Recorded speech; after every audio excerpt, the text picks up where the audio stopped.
কুমিল্লার হাসনাত আব্দুল্লাহ একেবারে গায়ে মনে হচ্ছে পা দিয়ে গন্ডগোল করবে, জোর করে গাড়ি থামাচ্ছে।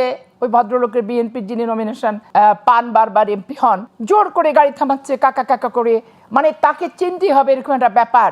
এগুলো একটা এমপি কিন্তু ছ্যাবলামির ব্যাপার না। বিএনপির অনেক প্রার্থীও তো আছে, তারাও মাঠে এরকম কিছু অ্যারোগেন্সি শো করছে। সকল অ্যারোগেন্সির আমি বিপক্ষে।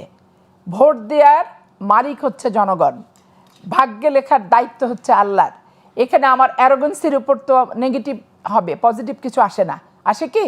তাহলে আমার অ্যারোগেন্স দেখায় লাভ নেই। আর যারা ভবিষ্যৎবাণী করে বলছে যে বিএনপি ক্ষমতায় চলেই আসছে, ফেয়ার নির্বাচন হবে না, প্রশাসন অমক তমক স্বাচ্ছত্র, তাদের উপলক্ষ করেই আমি বলছি যে এইগুলো অবান্তর প্রশ্ন। কিন্তু বেগম খালেদা জিয়া মারা গেছে, রাষ্ট্রীয় শোক বইয়ে স্বাক্ষর করতে বাংলাদেশের সকল রাজনৈতিক সংগঠন সহ প্রত্যেকে গেছেন। বেগম জিয়ার শোকে তো আসলে বিএনপি নেত্রী হিসেবে যায়নি, জাতীয়। এখন এইটাকে যদি বলা হয় যে নিরপেক্ষ নির্বাচন হওয়ার ক্ষেত্রে অন্তরায় শোক বইয়ের স্বাক্ষর আর শোক সন্তস্ত পরিবারকে সমবেদনা সান্ত্বনা দেওয়াটা, এক্ষেত্রে মানবিকতার পরিচয় হচ্ছে না। কিন্তু দেখেন জামাত ইসলামের আলী সাহেব আরেকটা ছোট্ট কোশ্চেন আমি আপনার সাথে যোগ করি, সেটি হচ্ছে যে আমরা যতটুকু বইয়ে পড়েছি সেটি হচ্ছে যে political leader is a vendor of dream, মানে একজন রাজনীতিবিদ হচ্ছে স্বপ্নের ফেরিওয়ালা।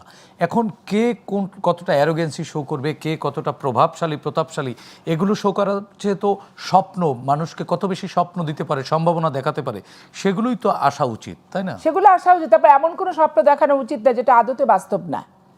এখন আপনি যদি বলেন আমার 50 কিলোমিটার দূরে আমি 2টা মেডিকেল কলেজ করে দেবো, এটা আদৌ কি সম্ভব? প্রত্যেকটা জেলায় জেলায় সরকারি খরচে কি মেডিকেল কলেজ করা সম্ভব না। ধরেন রাজশাহীতে একটা মেডিকেল কলেজ আছে, আপনি চাঁপাইনবাবগঞ্জকে সরকার একটা মেডিকেল কলেজ করে দেবো বললে তো হবে না, অপ্রাসঙ্গিক। এখন আমি যদি বলি যে আমার আন্তনগর একটা ট্রেন চলার মতো স্পেস আছে, আমার অবকাঠামো যা, এখন আমি যদি বলি যে আমি এমপি হলো 5টা ইন্টারস্টেশন থামাই দেব, মানে রাজনীতি তো জনগণকে নিয়ে, রাজনীতি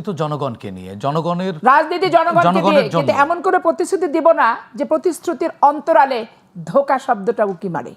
এরকম প্রতিশ্রুতি দেওয়াটা এরকম কেউ দিচ্ছে না, তো সব জায়গায় দিচ্ছে। আমি চাঁপাইনবাবগঞ্জে 3 আসনেই তো দেখছি, মানে কোনো ইস্তেহারই নাই, কোনো কথা তাদের নাই। বিএনপির পদপ্রার্থী কি বলতেছে তার কাউন্টার দেওয়াটা হচ্ছে তাদের কাজ।